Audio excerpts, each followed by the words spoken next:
making a recipe from the Charlie Bigham's book, Supper with Charlie Bigham. I'm going to leave a link in the description if you'd like to have a little look at it, and I've done a full review which is on my channel as well.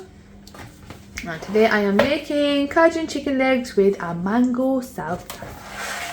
So first of all, it says you need to make your Cajun paste. So I don't actually have a blender. I'm going to use this. Bought this from Temu a while ago. Green onion.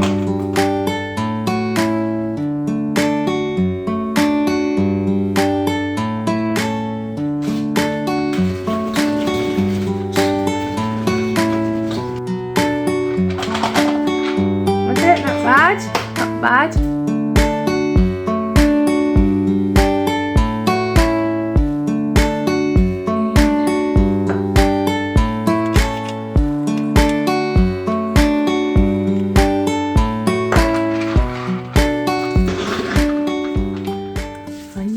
And that is exactly what we're looking for, orange paste. This.